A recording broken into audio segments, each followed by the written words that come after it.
came back. It's a good sign for me, huh? Okay. Welcome, sister. Thank you. In the name of the Father, and of the Son, and of the Holy Spirit. Amen. Let us pray for obtaining the light of the Holy Spirit in our studies, so that we can assimilate what we study and can use it in the future for the salvation of soul. Hail Mary, full of grace, the Lord is with thee. Blessed art thou among women, and blessed is the fruit of thy womb, Jesus. Holy Mary, Mother of God, pray for us sinners, now and in the hour of our death. Amen. Mary, seat of wisdom, pray for us. In the name of the Father, and of the Son, and of the Holy Spirit. Amen. So today we begin to study logic. Yesterday, last class, we had a kind of general scope, general GPS of what is philosophy. Now we enter in the subject this morning, asking what is logic? What is logic? Before going to New York or to Boston, you watch your map or you settle your GPS. So it is this morning what we are doing. What is that adventure, because it is an adventure, with some risk. Every adventure implies some risk, something unknown. So what is that adventure of studying logic? Maybe someone say, it's a waste of time. I study mathematics, I don't need logic. Maybe. I study grammar, English grammar, Vietnamese grammar, French grammar, Latin grammar, I don't need logic. Maybe. If you study grammar, if you study mathematics, it is because we use your logic. It's the same, you speak English, you speak Vietnamese, you speak French, and even you never went to school, you use the grammar of your language. And when you go to school, you discover that when you talk, you obey certain law of your language. For example, in English, we always put the adjective before the noun. But in other language, we put that after. Oh, so the possessive case, for example, my father's house, that is proper to English. We don't have that in other languages. So we discover our language studying grammar. We discover the way we think studying logic. So I will comment the text you have with you. So every human being naturally desires to know the answer to the problems which confront him. In fact, our life is filled with problems. And our life is filled with questions to answer the problem. And our life is a search, continual search to find solution to the problem. You go out of your room and you want to come back to your room, what you have to find? Your key. It is a problem. You have to enter your room, you must use a key. And you have to find your key. If you don't have your key, you knock at my door, I will pass my key. So the life is oblige us to continually to face new situation. Every day you face new situation. Every day you have some problem to settle in your life. Material problem, very simple problem. Prepare the coffee, clean the floor, etc. Study logic. Find the right prayer for the bravery, in the morning. Continually, we have to use our thinking, the way we think. So it is important not only to know that we think, but we should learn how we think. That is logic. Everyone who faces with both practical and speculative problem seek to know the answer. So we have a problem. Every problem we have to find a solution. Every problem provoke us to question it. And question lead us to a search for an answer. A search for an answer. That is the way continually we are acting. You want to write. Immediately, you see, if I want to write, I must have a pencil. That is a search. Your mind works. You know, our mind is working continually. You breathe continually. Do you realize that constantly you breathe? You realize that when you are 6 feet underwater. Now, you're right. It is important to breathe. Thinking is the same. We think continually. As soon as we are awakened, we think. We judge. We appreciate.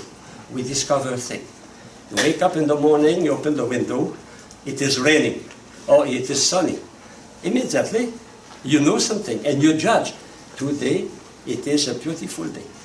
It is. Of course, you're not aware of all the thinking you are doing, but continually, we are thinking. Now you are thinking, I hope, because if you are not thinking, you are out of the class. You are maybe in Vietnam, or maybe in your kitchen, or maybe on the beach. I don't know where. You know, thinking is, I will say, breathing for us. Huh? Breathing. So man is an intelligent being endowed with natural tendency to know the truth. We are intelligent. And among the cosmos, imagine the whole cosmos, only human being can think. All animals eat, breathe. Only men think. Do you realize that? Huh? We have to think about that. Huh? The immanent dignity of man, of the person, human person. And we are made for truth. Our intellect is tending continually to truth. And because my intellect is constantly tending to truth, I ask questions. I am searching for. I am thirsty for truth. I am never satisfied. And we see that very well with children. No? I told that maybe to you. Our children want to know. They discover the world. They want to know, what is that? What is that? What is that? Why? Huh? Sometimes they are tiring. They are boring. Just stop questioning. I'm tired. Huh? Parent, teacher, everyone who see a child asking questions, it should be so happy. Yesterday in my class, in the other class, a woman, she's a teacher in kindergarten, and she spoke about that to me. The problem now for children to think. They won't have time to think, they have to move. They move. They have to move. We have to think. Thinking imply that we are attentive to observe, and we ask questions, and we ask questions not only to ourselves, but questions to others, to my mother, to my father, to my grandmother, to my grandfather. You know? It is inscribed in my nature. I am essentially rational. To be rational, it is in my essence, my nature. Aristotle says man is a rational animal. Even in our animality, we are rational. Your cat eats. You eat. Do you eat the same way? Does your cat, before the meal, say the blessing? No. The cat use a fork or no? Does he wait that the other cat are ready to eat before eating? No. But man is intelligent. Man, when he eats, he uses his intellect, not only his mouth. We are animal, yes, but we are rational animal. That means it is my essence to be reasonable. It's my essence to be intelligent. It is my formula. What makes me different from all the rest of the world, it is the fact I think. So if thinking is the characteristic of the human being, it is excessively important to know what is thinking. That is logic. and philosophy of man in anthropology, and we'll study how we think. Okay? They go together. So it is an essential characteristic, huh? And kids manifest their intelligence through asking questions. A child who is very quiet, like a statue, oh, he's so wise. Huh? Danger, big danger. The child is sick. Maybe he's autistic. A child must ask questions. As soon, that is marvelous. I have my sister, one of my sisters, I have the privilege to have 6 sisters. They are not nuns, sisters. And 4 are living, and one has now 2 little great children. And what astonishes her, it is the fact that they are open to the reality, they ask questions, they are like a sponge. They are never satisfied, continually they ask, they want to know. It's marvelous. That is a sign of intelligence. And when you speak to children and they smile, you understand what you say, it's a sign of intelligence. When you talk to your cat, does he smile? Maybe. If he is satisfied with a good meal. But it's only that, no? Okay? We can say that man is questioning animal. He is endowed with natural curiosity. Because of that, man progresses. The progress in the history of science, of agriculture, of anything, is because man is never satisfied. He wants to know more and more and more. He wants, because he is curious, he's progressing. Yes, brother. Can you repeat that? I'm sorry, I didn't, the natural what? It is a natural curiosity. Oh, curiosity. Natural tendency, thirst for knowledge. A good example of that, it is when our ancestors looked at birds. And someone, they dreamed, I will like to fly like a bird. The others say, you are crazy.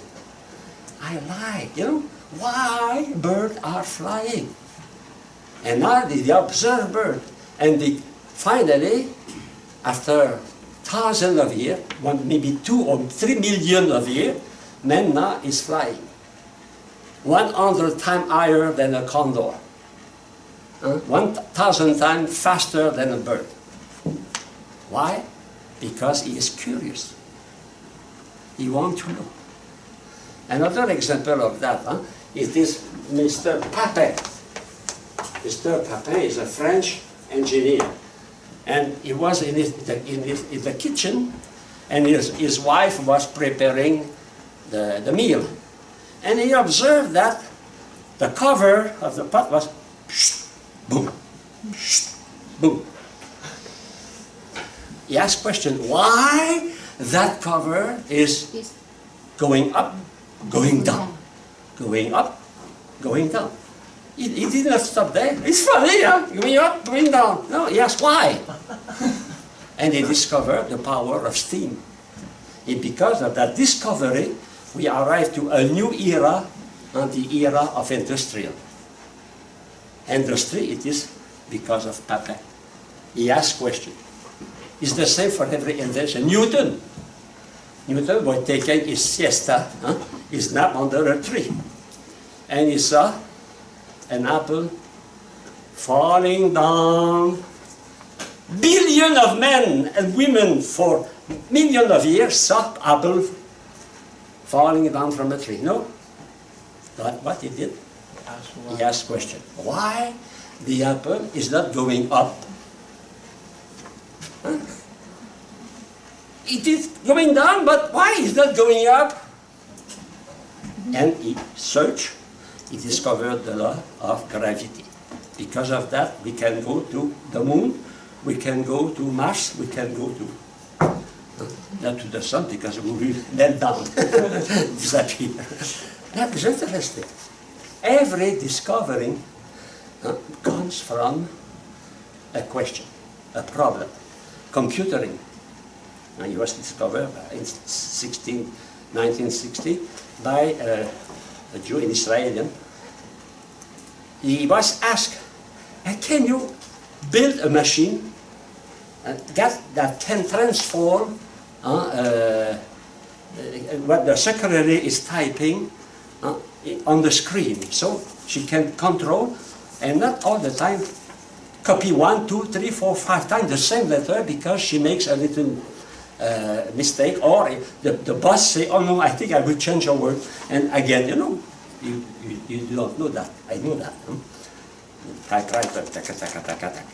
So imagine to transform the signal of finger into electric finger, so that come to a screen. It was a great discovery of the computer. No question.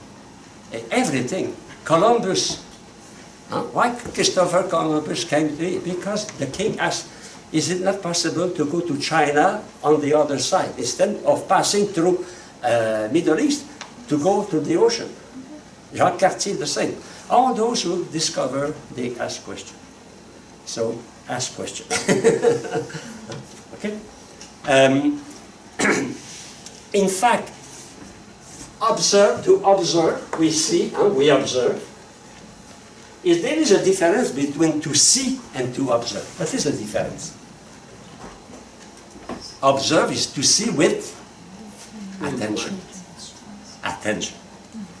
To see with attention. Observe. And one after that we observe, and we try to understand, we ask questions. And if we find an answer, what we will do? We'll find an application. And technology follows science. The discovery of science are applied after that into technology for the benefit of the people. So amazing, to be amazed. According to Aristotle, man can be defined a rational animal. Thinking is his highest operation and follow a great path to attain the object of what is object, which is the truth. You know, in our society, materialistic society, utilitarian society, we judge the value of people, not the sign of the cross, but with that sign. Not the sign of the cross, but that. Oh la la, Buff, Mr. Buffett, Mr.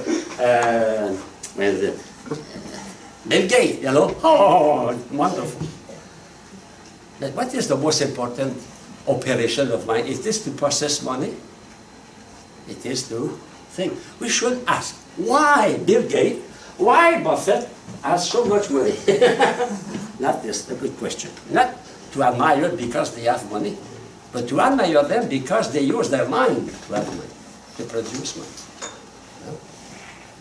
So you see, you go on the road in Vietnam, and you see a beautiful farm with, well, you see, what is the question you should ask?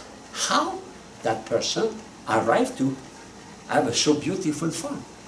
You know? So we go to the result, maybe we should go first, how man can attain that result. And the great value is not that. It is the mind. If you never saw a cat or a dog being a capitalist, no capitalistic dog. Only man is a capitalist. Only man is a communist. Because only man is able to think. Okay? So the procedure of thinking. So we cannot, you know, like we start, when I speak, now I speak English. My language is not English, but when I speak English, I must obey the law of English. I don't obey the law of French. That is, when you study a language, you have to change your mind. You have to say, now I am in another language, so I have to study the method English people use to talk. If you go to France, you say, now I have to change my mind and to use the language, the way French talk, etc. So it is to think, we cannot think in any way. We have to follow a method, a path. Method, meta in Greek is with, and path, odometer, in pathway, a path, a way. So we have to follow a way, a method. And that method is logic.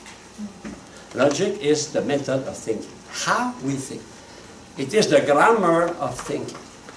If you don't know the English grammar, it is difficult to talk in a coherent way. In every language, it's the same. If I study Vietnamese or Spanish, I have to know. If you want to study Latin, you have to understand the Latin grammar. The method. So thinking, therefore, and there is a need for a method. So the process, where is now we can find that for you. It is a logic textbook. And the textbook of Sister Spangler, I told that you, I think last class, for me is the best I found in all my experience as a teacher. The best. I can write that, I can affirm that in every way. I use many books in my life. The most pedagogical book is that book. You have that. Enjoy it. And I gave you a summary, a commentary of that. Huh? I go now to... so finally, we can say that logic is the knowledge, the way we know how we think. Now, if I know, it is science. Huh? To know something, to know the phenomenon of chemistry, to know the physical phenomenon of physics, it is a science. To know the way we think is a science, but it is applied to practice, and that is art. Art. So logic is a science, logic is an art. Like in your language, in literature, you have grammar, and you have poetry, literature. It is an art. The art of expressing in beautiful words your thought. A poem. You have that in every language. That is an art. So thinking is also an art. Not only it is, we study the law, a science, but we learn how to express correctly our thinking, observing the law of the art of thinking. So what is logic? It is the art of thinking or reasoning, the art of going from the known to the unknown. That we cannot know something if we don't know already something before.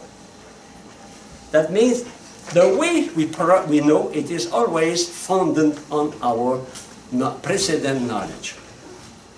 Or if you want, on our past experience, past knowledge. Well, you will go to the refectory at noon. Well, maybe you will take soup. My doctor does not want I eat soup because too much sodium. But you are young, you have no problem. So you taste the soup. You see, what you put in the soup? Salt, pepper, spice, you know. Well, in fact, why do you do that? Because 10 years ago, 20 years ago, you discover that to give taste to soup, you must put some spice, some pepper, you know. You start from the known to find a solution. The solution is to give a better taste to the soup. No? Every time we are knowing something new, it is not absolutely new. It is always founded on the past experience. What I tell you now is not absolutely new. Because every time I say something to you, you refer to your own understanding you acquired before. For example, if I say, Canada is a cold country. So we are treating it, Canada, cold country. Canada. You study geography, you look at Canada is the no man's land between Alaska and United States. And you know Canada is north. Cold, you know what is cold? Those who were here last year, you know. A country, you know country. I am a Vietnamese, I am a South American, I know what is. So continually you refer to what you know. To know what you don't know. So it is important to have a big knowledge to understand something new. Okay? So, and it's also the art of solving problem. I saw that with you. Huh? Every time we face a problem, we question and we find a solution. That is the search for truth. That is logic. Huh? So it is. We reflect on the past to know something new. So that is the importance of knowing the language. The importance of having the right concept. I told you that logic is important for theology. Why? Because in logic we will learn some term that will be used in theology. But if you don't study logic, we will have difficulty. And when the priest will speak, for example, about substance and accident. Now, substance, we can think about butter, about oil. Huh? An accident, you think, oh, last year there was in a taxi, and the taxi crashed a post. You know? You are totally outside of the track. You must have a good concept to understand something new. You know, when we build a house, we have foundation. After that, we put another floor, another floor, another. But that is knowledge. Knowledge is always based on the first, the known, what we acquire, and we build above that.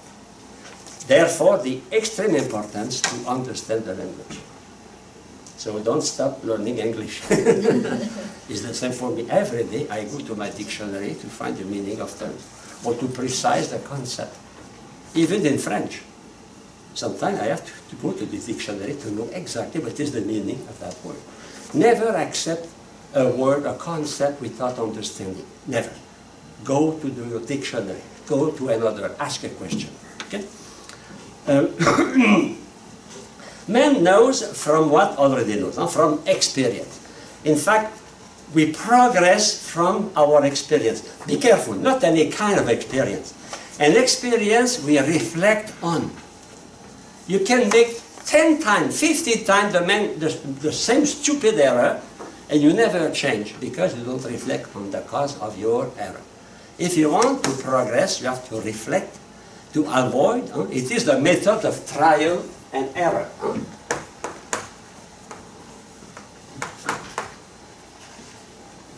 But that requires reflection. Reflection on the past to prepare the future. That is thinking. Okay? It is the condition to progress. Otherwise, you will always do the same mistake. The same mistake. It is true for everything. Cooking or writing, it is the same problem. If you burn your cake 1 time, 2 times, 3 times, 4 times, you should ask why I burn my cake. Try to find the reason why and correct that, improve. So the element of solving a problem. First, in every problem, we have a general principle. You go for breakfast in the morning, and you want to drink coffee. Okay? So, you know, coffee is not it's not sufficient to open the tap and flow water in your coffee. No. You have to put water in the microwave or on some heating source, you know. So what is the principle here? Here, to drink coffee, we must have a heating source. Now this morning, I want to drink coffee. Therefore, I must find a heating source in my kitchen. You know? Of course, never you see that, but you think that. You reason. You reason. It is through reasoning that we are right to find a solution. And every time we reason, we use a general principle. I have a chalk, you have a pencil. Okay? What is the general principle here? Every time someone wants to write on the board, he must use a chalk. Now I have to write on the board, I have to find a chalk. You know? That is reasoning. In fact, when we study syllogism, we study that. In every time we affirm something, we start from a general principle. If you say, oh, my sister, you are so kind. So we have to see why. And you have to, your sister, for example, she is ready to help you. So all those who are ready to help others, they are kind. My sister is ready to help me, therefore my sister is kind. You know, we don't we reason like that, but it is so fast we have no time to think about that. But it is there. In every action we do, we obey a universal, general principle. And that general principle is applied to a special circumstance, a special case, a special problem. And we have a conclusion. That means we arrive to affirm that that is the best way, or that is not the good way, to the conclusion. Okay? If you try, for example, you have somebody give you some different spices, what you have to know, you have to experiment them. And when the one is good for you, you say, no, I will buy that kind of spice. No? I will not use the other, that kind of spice. That comes from a general principle. So that kind of spice is pleasing. So I use the spice which is good for my stomach, my taste, etc. In your life, something you don't want to eat. For example, someone don't want to eat cucumber. They cannot digest cucumber.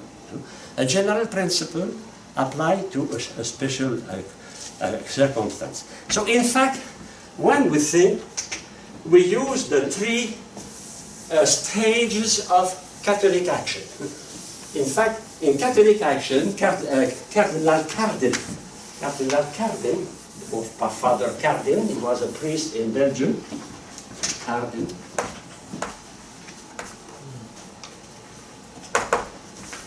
He promoted, we call it Catholic action, and he gave two things: to see, to judge, and to act. Those who participated into Catholic action, they know that, to see, to observe. But what is the problem? Secondly, to judge. And to judge, you have to reason, because a judgment is the fruit of a reasoning. And finally, we apply that to the concrete activity, it is to act. You do that continually. Preparing coffee, writing your paper, cleaning the floor, taking the bus to go to Hartford, etc. Continually, we have to do that. To see, to observe, to see, to judge, and to act. The three steps. The three steps. Now, I'll go to the next paragraph. Priority of seeing the problem. I am a old teacher. Many times in my life, when I ask a question, examination, the student gave me a lot of information, very good information, but they are not the information I ask. We say in French, tourner autour du pot, to turn around the pot, the question. They don't answer the question. We have the same case with some people, they go to the doctor. The doctor says, well, do you have some ache in your stomach? Oh, doctor, you know last night I had difficulty to sleep. They don't answer the question. I know somebody like that. Go to the doctor, he is afraid to answer the question. And the doctor is become angry. You see, I asked the question, answer my question. Because he cannot find a solution if you don't answer the question. What is the problem? So the most important thing in every work you do, it is to know what you want to do. What is the question? If you are asked to prepare a cake, it's not the time to prepare a roast beef. That means questioning, we call that in Latin, status questionis, the state of the question. That is very important. If ever you go to pass an essay, 5 pages of essay, and they give you 3 subjects, you take 1 subject, you have to think, what is exactly the question? What the teacher is asking me, not what I know, what he wants answered. And that is very important, because if we don't distinguish, fix the problem, we cannot fix, we cannot heal. For example, you go to the garage with your car, and there is a big noise in your car.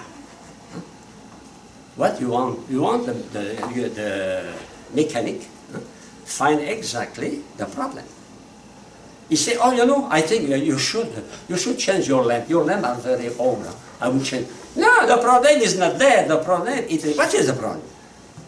Find the problem.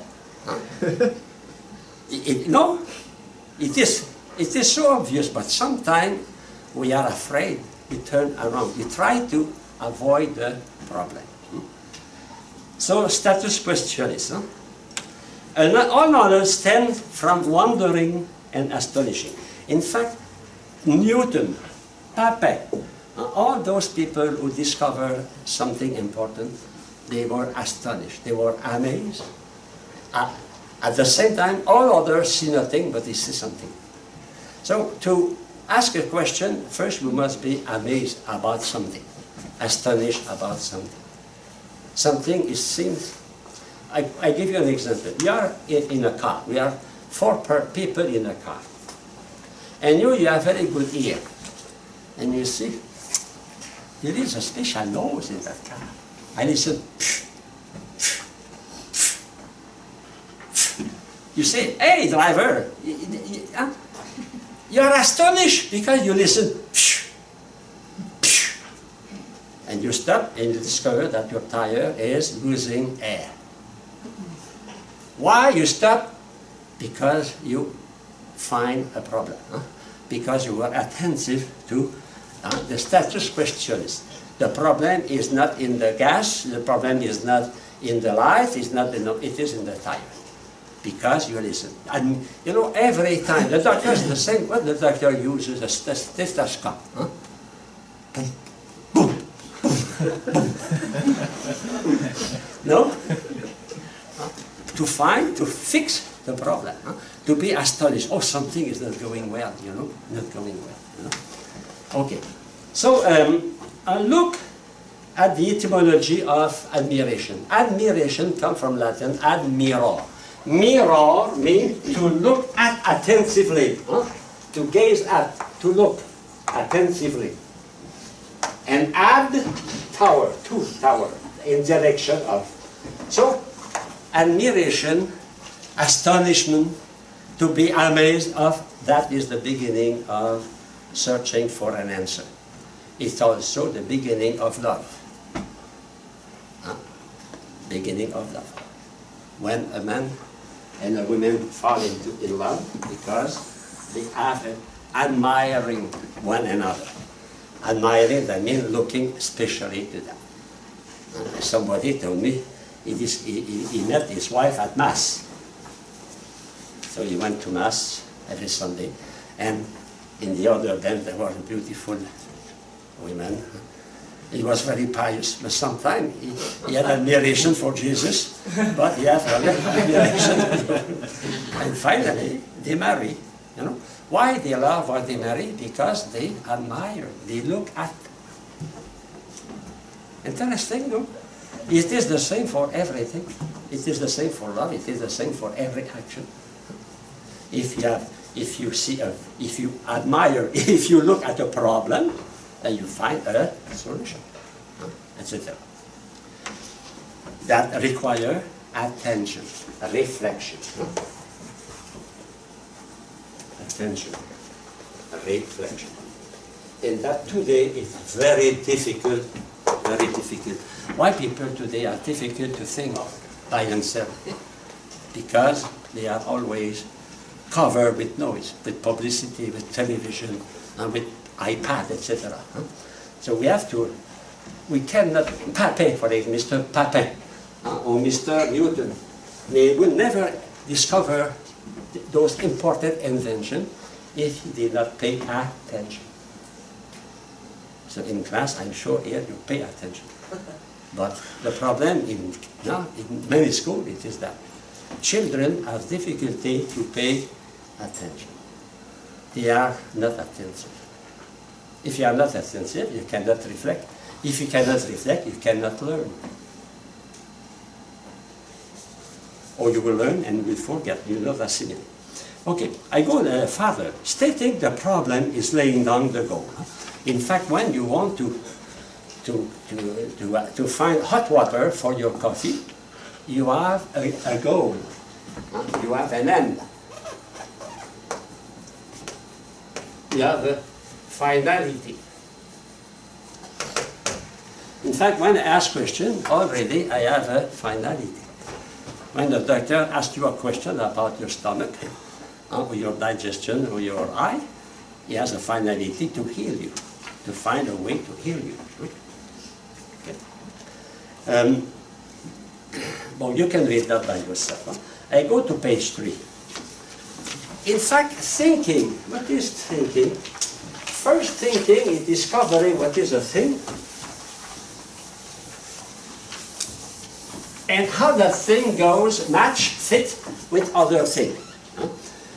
We call that a subject and a predicate. Predicate comes from Latin, dicere, pray about. And we think about. For example, I say John is a good golfer. I take the quality of being a good golfer and I apply that to John. You know, I predicate. Or if you want, at primary school, we don't say that. We say attribute. It is the same thing. Attribute or predicate. So I say, for example, here, John. John is Is John an honest citizen?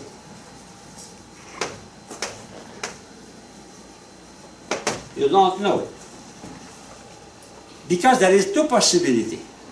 I can have John is a good citizen, or John is not a good citizen.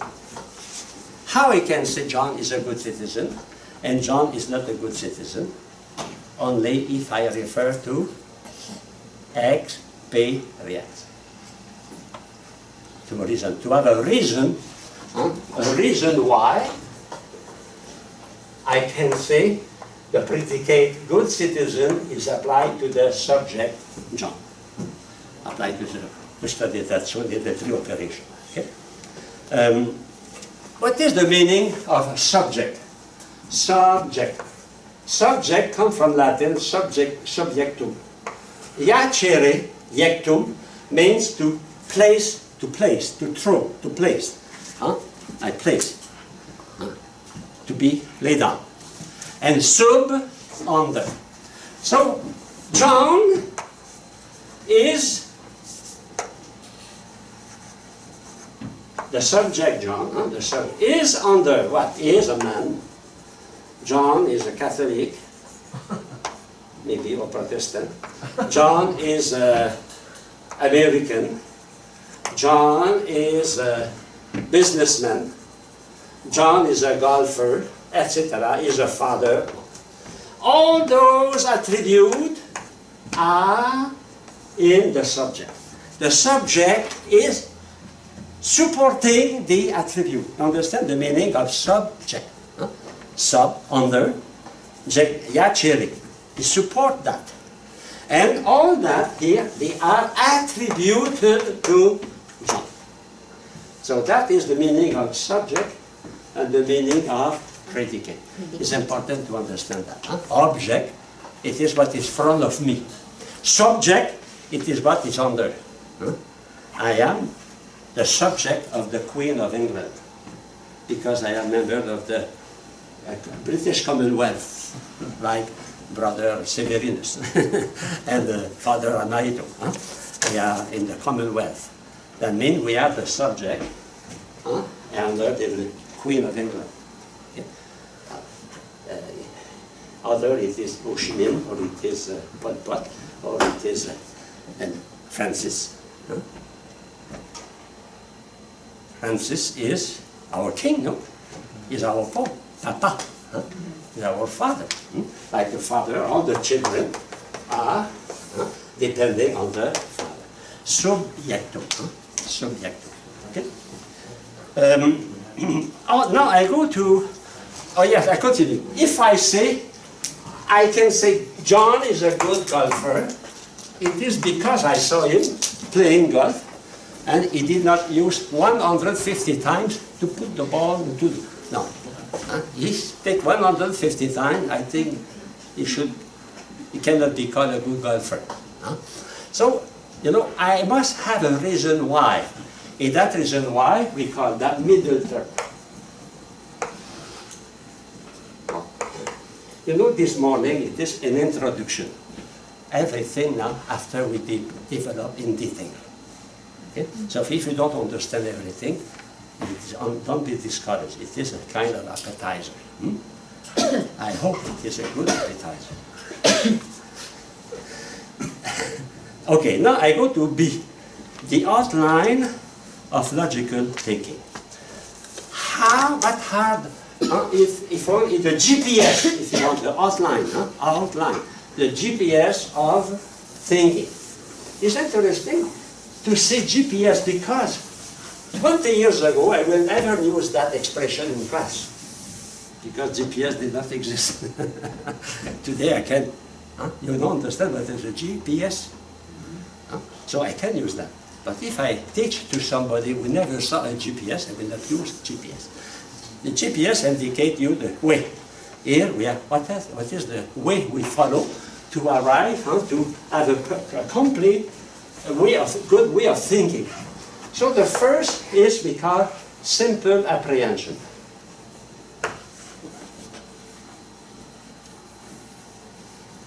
Well, apprehendere in Latin is this to catch, to grasp. The best word to express that is grasp, to grasp, grasping. The grasping of what is a thing. If you don't know what is a corosol, what is a pumpkin, or what is an apple, what is a kiwi. I give you kiwi. 20 years ago, I'm sure nobody in the United States, except someone who went to Australia or New Zealand, knew what was a kiwi. Never. I never had a kiwi at Christmas when I was a boy. I have an orange. One orange, it was the gift of Christmas. One orange. My mother used her old sack, and she put one apple, one orange, and one chocolate, a few days. That was our Christmas gift, not the iPad. Orange, but there was no kiwi, no kiwi, no kiwi. Why? Because nobody knew what was a kiwi. So if somebody arrived and said, you know, do you want a kiwi? Kiwi? What is that? Huh? You want to know what is a kiwi? Now you know what is a kiwi. So the first thing, it is to know what is a thing. What is a thing? What it is. What? The whatness of a thing. Or in Latin, the quiddity of a thing. What is that?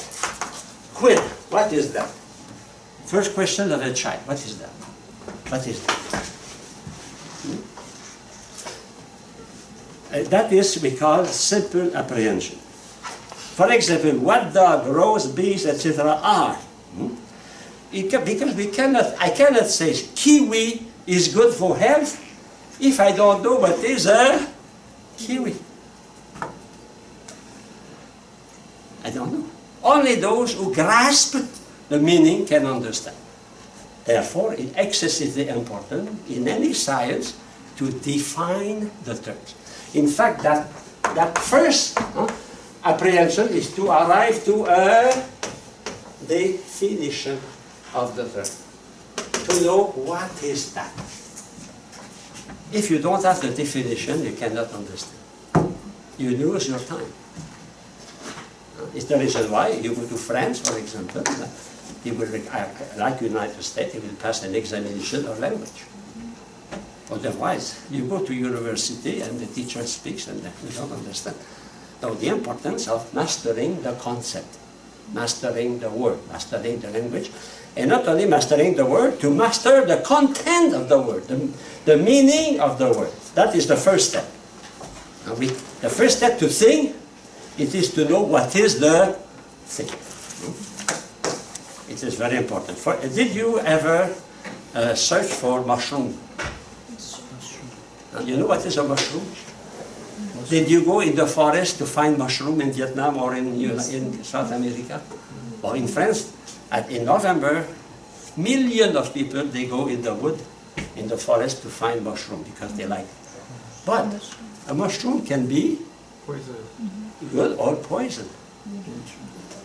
So before eating a mushroom, you must be sure that it's not a poisonous mushroom. No? You have to know. You have to grasp what kind. What is that? Excessively important. For a doctor, for example. You go to the doctor. You say, doctor, I feel sick. I am sick of logic. You know? I'm sick. Oh, la, la. So if we want to be healed, the doctor must find exactly what you have. What it is, the disease you have. In 1971, I went to Africa to work in Cameroon. And every Tuesday in our seminary, we have 3-hour exam every week. They have to write 5 pages without notes, only through their mind. Do that. And I was supervising the exam. And we have a dispensary in that mission, youth mission. And the sister, one of the sisters, gave me a magazine, New Weeks. I read that, and it was about a strange disease in Uganda, where people were dying. There are photographs of people like skeleton, and they were asking, is that disease come from monkey? They were searching, what is that? And now we know it is AIDS. AIDS. But at that time, nobody knew it was AIDS. They were searching for, what is that? The same thing for today, Ebola. What we know, people died. Like we saw in 1971 in Uganda, people died. But we want to know what. What it is, this disease. Why? Because if we don't know what it is, we cannot heal, we cannot correct, we cannot change the situation. First thing, to know what is a thing. Secondly, by the way, in that section of what, there is no truth. That means, if you say, for example, what is a cyclop? You know what is a cyclop? A cyclop. It is a man with only one eye.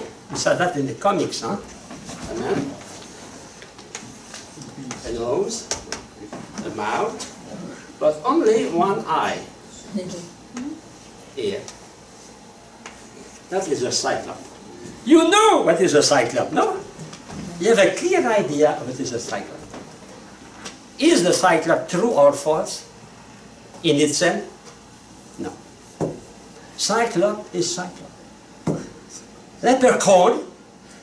You know what is a leprechaun? No, you are not Irish. Who is Irish here? Scotch Irish. Can you explain what is a leprechaun? A little man that runs around trying to steal back his gold. Okay, so it is a fairy being, a fairy Irish.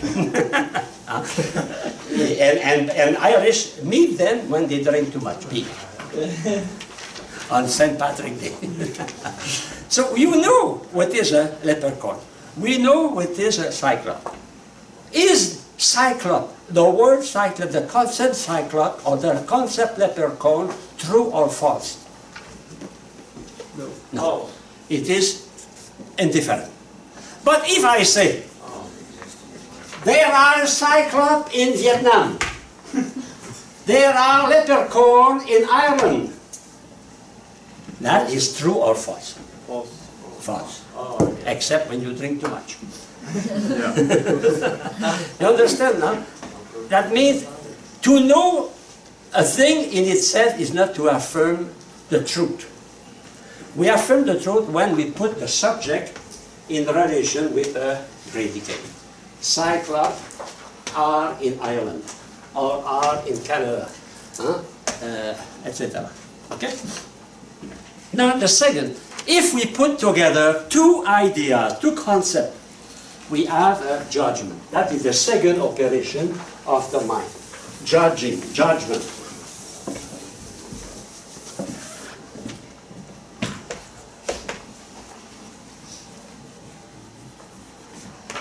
In Greek, it's kritein. Why I say that? Because the word kritein gives the word critics, or criticism. What is a critic? When I criticize, I judge. And to criticize is to discern what is good, what is not good. To discern if the thing I say is conform to the reality or not conform to the reality. If I say a cyclops is very powerful, a cyclops is very powerful. Is it true or not? But for you it is not true. Why? Because cyclops does not exist. Therefore, that affirmation is not conform to the reality. Is not real, is not conform to the reality. So what is the criterion? Criterion. The measure of truth. The criterion of truth is the conformity of our mind to the reality. You say it one more time? It's the conformity of my mind, of our mind, to the reality. If I say John is a good golfer, in fact John is the one who is able to be the first putting the ball into the hole only with 19 or 20 strike, I can say he's a good golfer. But if it takes 200 times to shoot, say no, he's not a good golfer. Why? Because it is conform or not conform to the reality. You have a criterion. The teacher has a criterion. We have no thermometer to measure, if you understand. But we have examination. An examination, in fact, it is a criterion to know if you understand or not. No? We have to, I cannot say my student understand very well my subject. Because, when I look at them, they smile, they are open eye, they are not sleeping, they are snoring. No, I have to see. And you can express your knowledge through your answer. It's a criterion. I cannot affirm anything as true if the thing is not conform to the reality. You understand that? That is excessively important. Truth is the conformity of my mind to the reality. If I say, if they ask me in Montreal, how many students you have in your class of logic? I say, I have 53. I have 53 students in my, I have an important teacher. All the students want to come to my class. 53. Is it true or not? True or not? Not true. Not. Why? Because it's not conform to the reality. It's simple. Truth does not depend on myself. Truth is measured by the reality. That is the difference between relativism. Relativism, truth is coming from me. I make the truth. But truth, objectively, is measured by the reality. Okay? I go to the third operation, simple apprehension, judgment, and reasoning. Reasoning. The third one is reasoning. I use my reason. What is reasoning? It is, in fact, to start from what I know to what I don't know. In fact, every time I reason, I use my knowledge, acquire knowledge, to acquire a new knowledge. That is reasoning. And the expression of reasoning is demonstration, especially syllogism. For example, whatever is excellent cooling agent, M here, middle term. Middle term, you remember, it is the Y that allows us to unite a predicate to a subject. Y, middle term. Excellent agent will help out fire. P means predicate. Water, subject, is an excellent cooling agent, means the same thing. Therefore, water will help put out fire. So in the problem here, reasoning solves the unknown. Is water help to help put out fire? That is the problem, the question. And we use a general principle. You know, I told you, in every reasoning, we use a universal principle. What is the universal principle here? Whatever is excellent cooling agent will help out fire. That is the universal principle. After that, we apply that to water. We can apply that to carbonic ice, or we can apply that to sand. We can apply that to many things. They can put out fire. But here we apply that. And we know that water is good to put out fire. Therefore, we can use water. And the reason why in every city we have, with iron, iron, and then if there is a fire, and it is prohibited to park 25 feet on both sides. You have that in the chapel here. Sign, no parking here. Because water is a good, excellent cooling agent against fire. Okay? So the three operations. First, we have that here, simple apprehension. And the expression is the word, or the term, or the definition. And that word expresses a concept. The concept, I cannot see that, it is in your mind. But I can know you have a concept when you use the right word.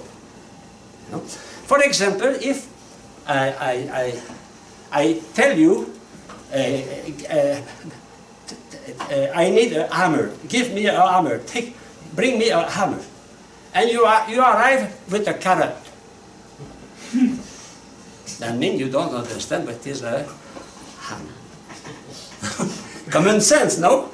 That is, concepts are expressed through words.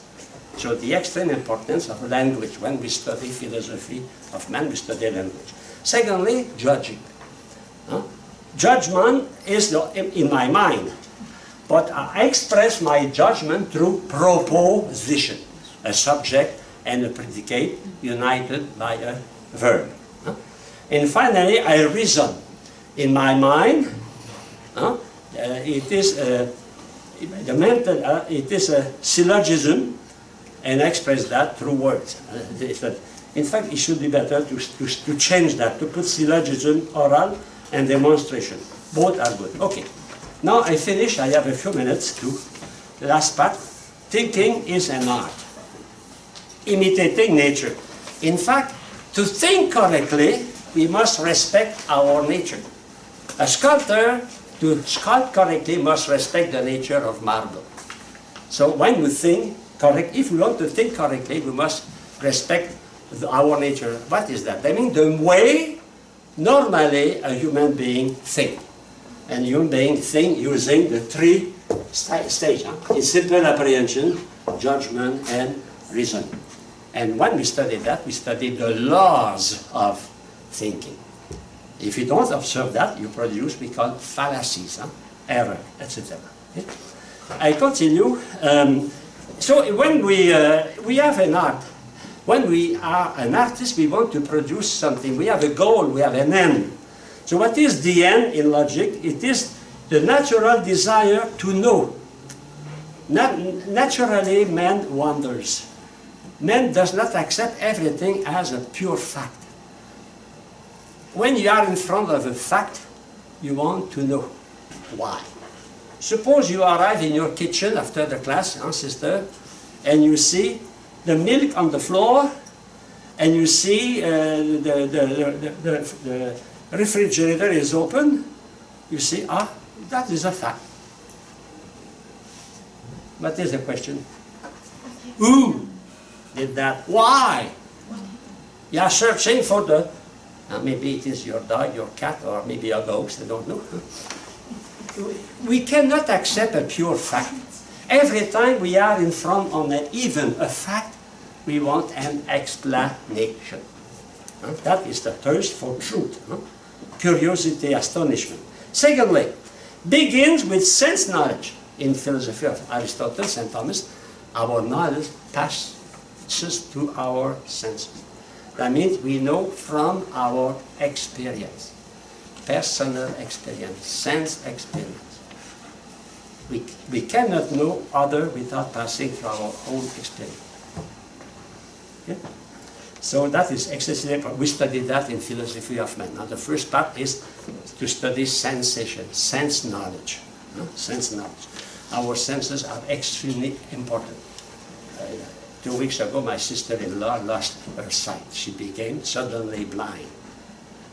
She's excessively painful for her and my brother, because eyes are the gate to the reality, like my touch, My senses open me to the reality. I know through my senses. Of course, not every philosopher accepts that. Descartes does not accept that. He says, I know because I think. But we can say, we think because we know through our senses.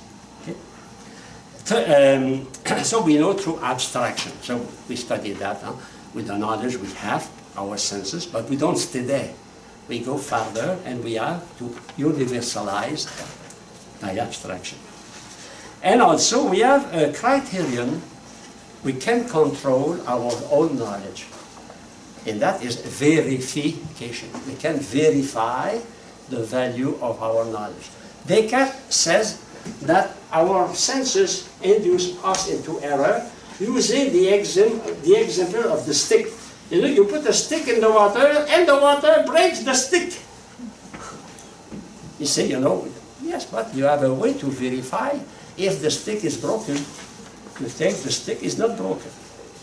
It's apparently broken. And now we have to find why the stick is apparently broken. And it is because the density of air and the density of water is not the same. We can verify. We have to trust our senses. It is we call realism. Realism. And moderate realism for St. Thomas and Aristotle. That means our knowledge starts from my senses, but we don't stop there. We go to the intellect. Okay? Now a word about sensible. The word sensible in philosophy means to be known through my senses. It's not the meaning on next page to have a good sense. The good meaning, a sensible man, it is a man who is intelligent. No, sensible here is a technical meaning. We have that in Merriam-Webster. You find the three first meanings related to my senses. When I say a thing is sensible, that means can be known, able. Able means able. Can be able, known by my senses. Intelligible, known by my intellect. Okay. I go to the second part, the heart of hearts. The knowledge of the principle, we saw that. In every reasoning, we know the universal principle. And after that, we apply that in a methodical, in a systematic way. That is the method. And in logic, we study the method, the way to study correctly, to think correctly. It is the study of the laws of definition, the laws of judging, and the laws of reasoning. I go to the next page. In fact, logic is the art of art. Of course, not everyone will accept that, but in fact, if we are a scientist, if you are an artist, you have to use your logic.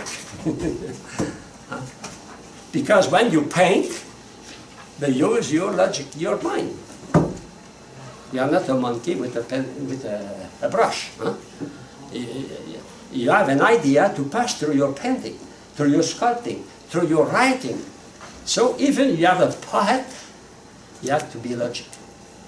Logic is just in everything. As soon as you think, you must use logic. So we can say logic is the art of arts. Not another science, not another art can function without logic. So, therefore, logic is very important. Even if you are a great artist, it is a tool, it is a path to learning, it is the form of thinking. That means the form, that means the soul. In every time you think, you use logic. Every time you speak, you use grammar. You know, I teach from 1 hour, for 1 hour and more, and I use English grammar. And you think, and all the time you think, receiving my teaching, you use logic. But you don't know you use logic, you know. But you use logic. Okay? Now, I continue. Well, you have an example. I put in the middle. Logic gives only how and not what. Logic does not give the content of knowledge. It gives only how we attain knowledge, only how we judge, only how we reason. Logic is not about the content. It's the reason why logic is not concerned directly with truth or falsity. But logic is concerned with validity. Validity. It is valid or not valid. Correct or not correct. So it is a universal value for every student, for every man in fact. And for you it is important because you acquire a rich vocabulary and concept in theology. Logic point important question in rational psychology, epistemology and metaphysics. In fact, logic is the best introduction to philosophy. Because, for two reasons. First, because we acquire a new language. Secondly, because when you discuss about logic, we discuss immediately about a lot of problems. They will be studied in philosophical anthropology, philosophy of man. In fact, logic gives no definitive answer. Logic is only a method. How to play the piano, how to use a typewriter, how to use a computer, to use correctly a computer. The content does not depend on logic, depend on the other sciences. The other sciences will put content in logic, but logic is the tool other sciences will use, because every scientist must use the logic. Must use logic. Nobody escapes logic. Nobody. Okay. And finally, next page, page 8. In fact, to summarize that, we can say logic gives a universal method of thinking. Logic is informing every person who thinks. Either a scientist or a doctor or a poet or a painter.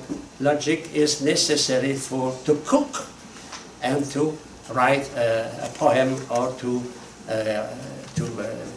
think about metaphysics. Logic is everywhere. When you drive your car, you use logic. When you pray, you put the key into the door to open, you turn, it is logic. You use logic constantly. Logic, in fact, is the method of thinking, and you think constantly. So now we have to discover in detail, and what I told you, every time you find a new term, a new concept, take the time to write that on a little card. Take the time. It will be very beneficial to you. At the end of the semester, you should possess a lot of new concepts. And if you possess that, you are ready for the rest of your studies. The best preparation to the rest of philosophy and theology is the class of logic.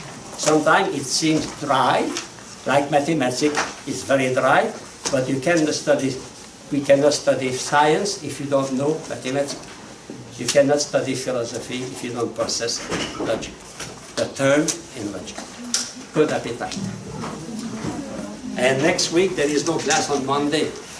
It's the Labor Day. Because it is the Labor Day, we don't work. Okay.